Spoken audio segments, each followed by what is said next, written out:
What's up, guys? How's it going? So here's an update with the ATC 90. I kind of got frustrated with it, so I finally bought a sandblaster. I've been really meaning to get one. It's just a little handheld one you get off eBay for 20 bucks. And I sandblasted the carburetor for the 90. It was just too thick. It was like a rust caked onto the carburetor. So I sandblasted the whole thing. I ordered a whole new kit for it. I rebuilt the whole carb. I'm sorry I didn't videotape it. I just wanted to get it done, and I was excited to start it. I put it on the bike, and I haven't started yet. I want to save that, guys, for you. I have points adjusted where I think they need to be. I checked the valves. They're good. Proper clearances. So I think we should be good to go. And I remember this hasn't started in almost 50 plus years, so this will be interesting. But yeah, let's get started.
Well, after 50 years of not running, that is pretty cool. Bring something back to history. Glad you guys can see it run again.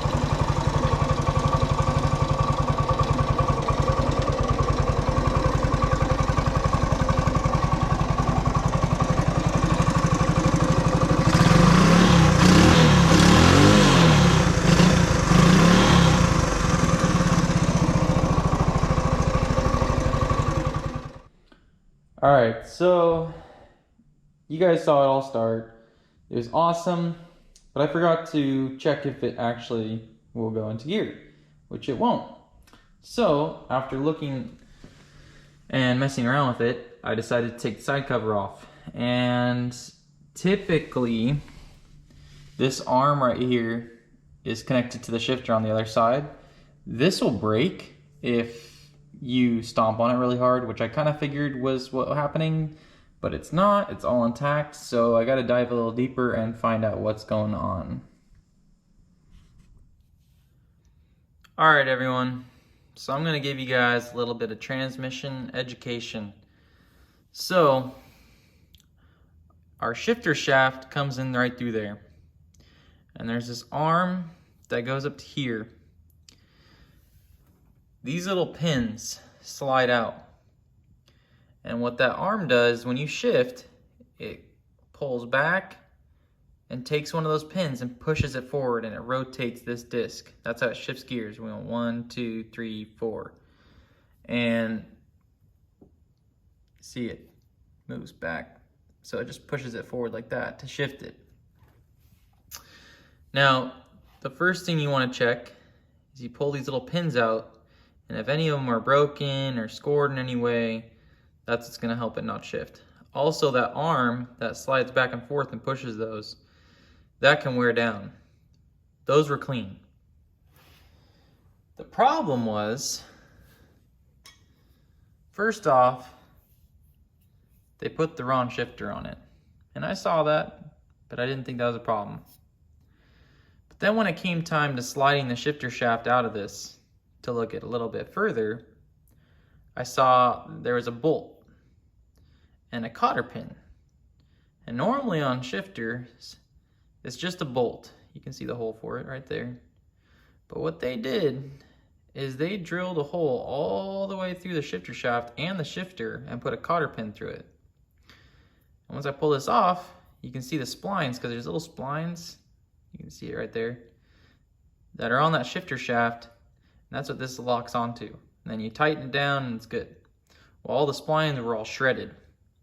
That's from people kicking the shifter too much.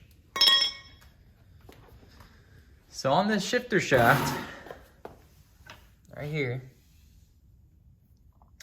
these splines are all shredded, so it won't grab it. So what they thought is, oh, I'll just put a cotter pin through it. Now what they used to do back in the day, they'd weld the end of them, which works, but it's kind of a last resort. Well, what these guys did, they did lazy. They put a cotter pin through, but what was happening is the shifter would go down to shift, but it hit the foot peg, so it wouldn't let it shift properly.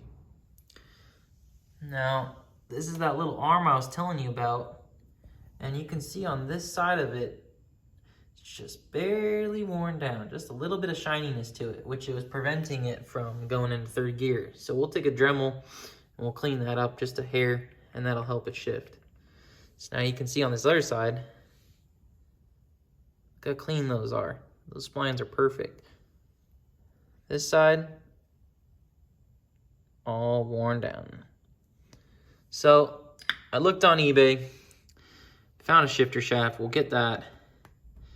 Get the proper Honda factory shifter that's gonna go on there so we can actually shift it right. So this is what I tell everyone. I tell all the customers, whoever, do the job right the first time, because this stuff happens. You know, people don't do it the right way. People do it the cheap way, fast way, think it's the easy way, and it's just not gonna end up lasting. And now I have to come through, take apart all the casing just to fix this. But it's all right. It's a good time to learn. But yeah, I'm gonna order those. Got a new gasket coming, get a new shifter shaft, got the proper Honda shifter coming, and we'll get it all put back together, throw some oil in it, and we'll hopefully be done. All right, so I got the new shifter shaft. I already installed it. This cover plate with the Phillips screwdriver. I already installed that cover plate on. Then this is spring loaded to keep it, when you shift it, it has that, it won't just, you know, easily move into gear. It has to have this roller that goes on it that lets it shift into gear. So I put that back on. Next I'm gonna use a flat-blade screwdriver to clean up all the old gasket. So I'm gonna do that really quick, and then we'll continue putting on the rest.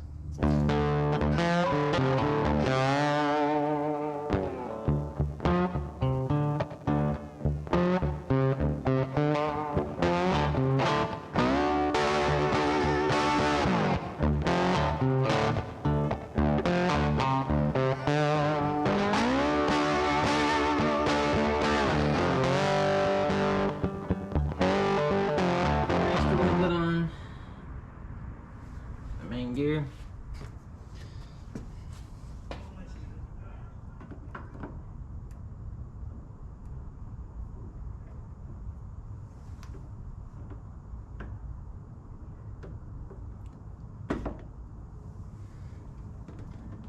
Then there's a snap ring.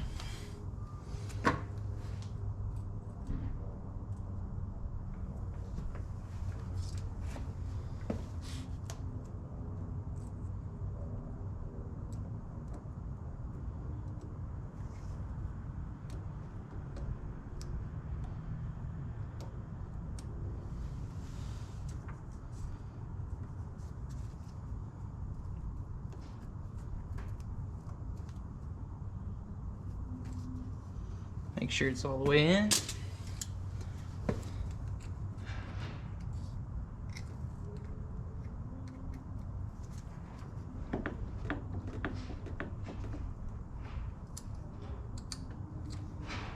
You're good.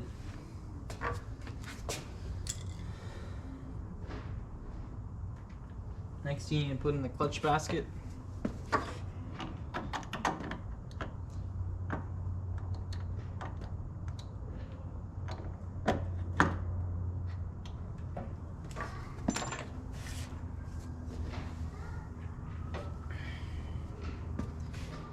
Next you need to put in this, the nut that holds this all in.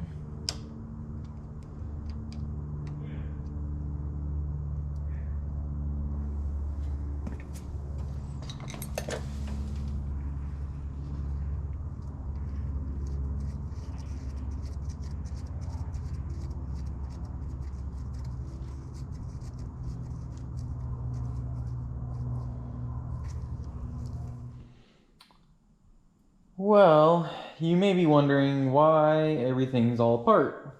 We just finished watching it all being put back together.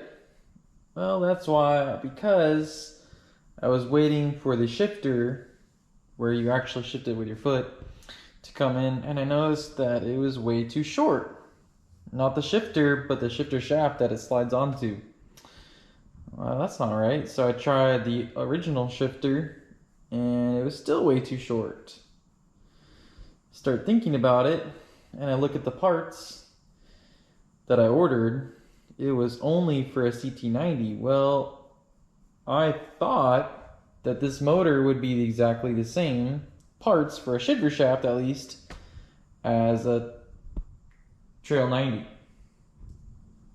It's not, of course. So, took everything apart, and I'd like to show you guys something.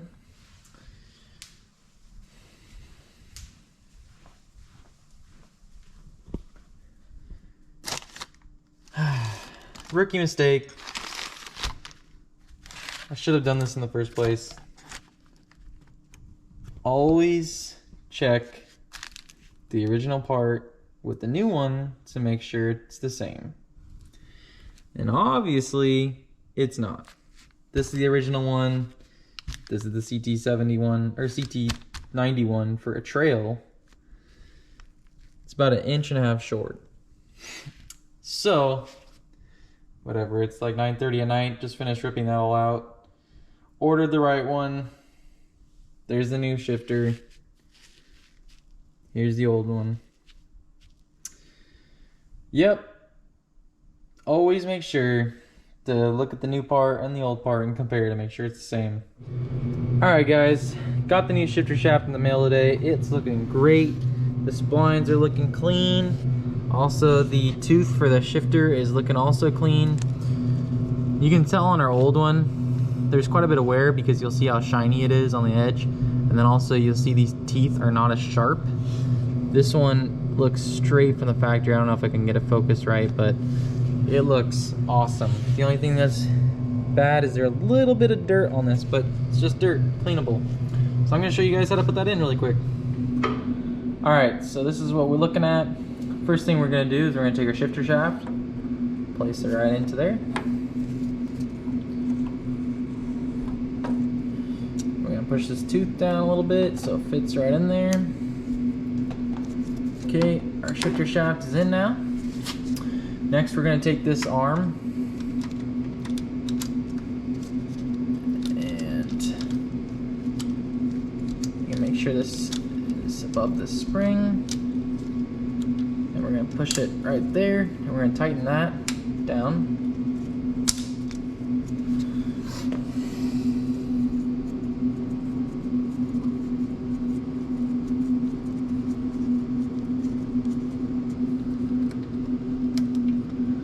That is a 10 mil.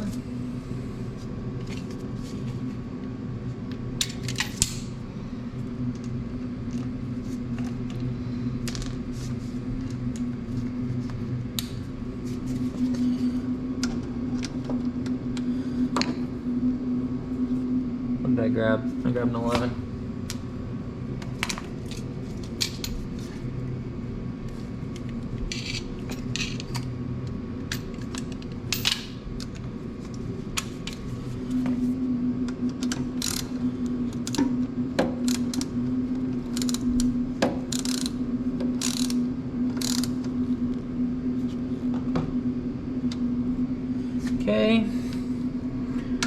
sure that's snug.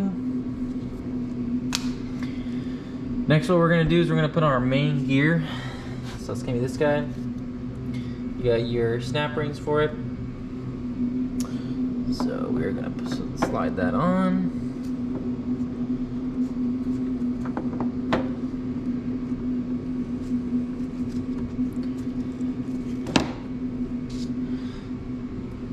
Grab our snap ring.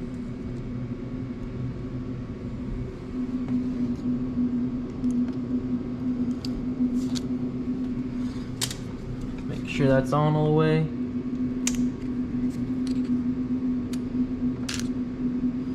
Sweet. Okay, next what we're going to do is we're going to put on our clutch.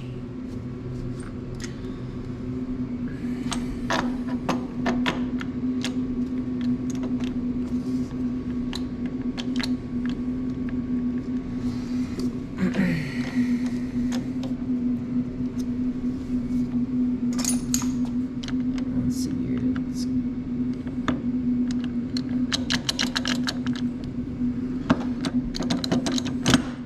There we go.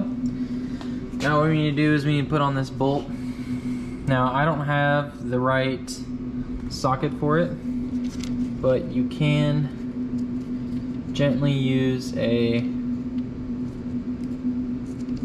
have a crowbar and a hammer.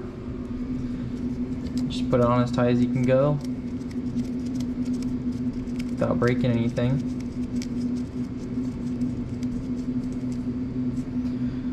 So I'm going to do that really quick.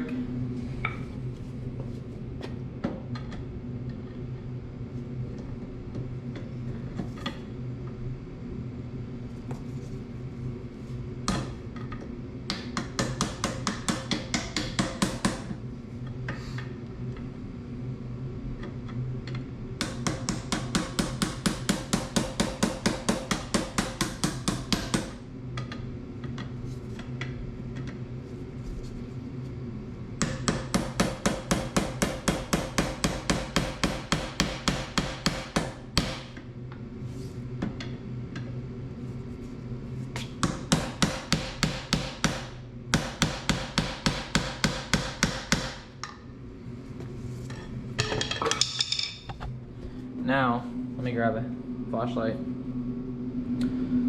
Alright, so now you guys can see a little better, but there is teeth in there that we can line those up with the slots. So once you get it to a good tightness, I'm just going to push one of those teeth in really quick.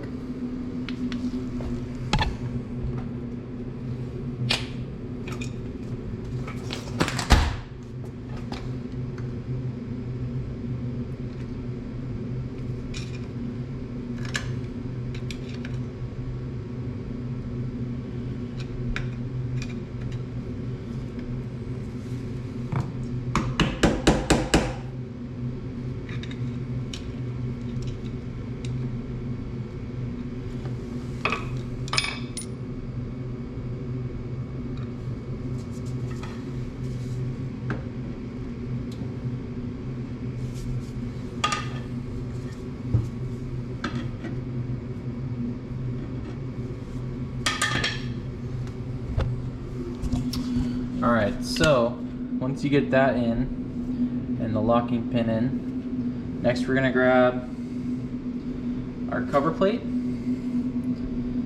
That goes right there.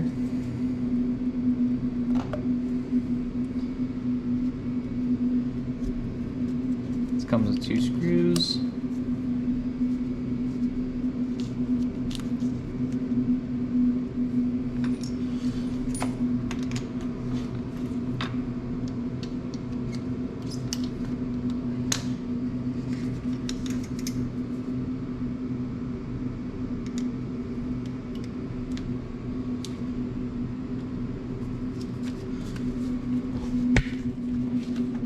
That in with my impact.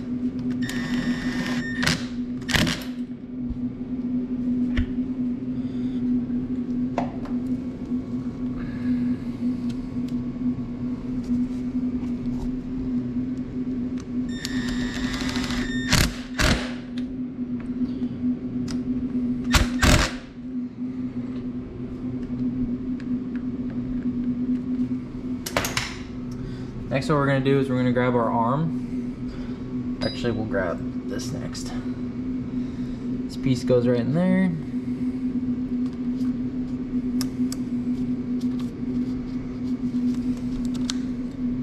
Just like that.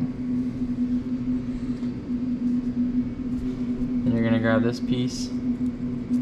The spring goes right in the middle like that.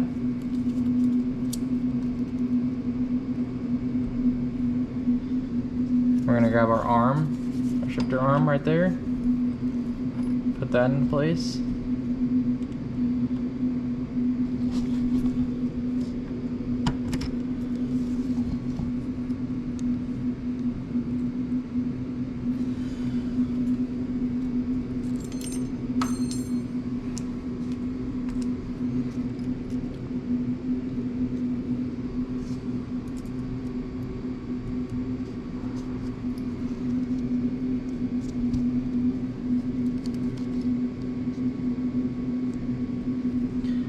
And now we got it all together. So we're gonna grab our, this is a new gasket, so it's gonna be okay to put on.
So it's been new cables, needed new brake handle, gas cap, the tank needed to be sealed because there was a ton of rust in it, new gas lines, we rebuilt the carburetor, we put that neutral thing on there, we put new points on it, got new shifter shaft, oil change, cleaned the oil screen, we even washed it. New spark plug, new spark plug cap. I think we're ready to go.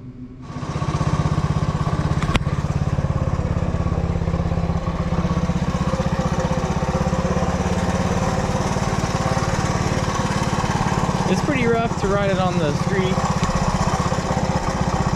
but it works good.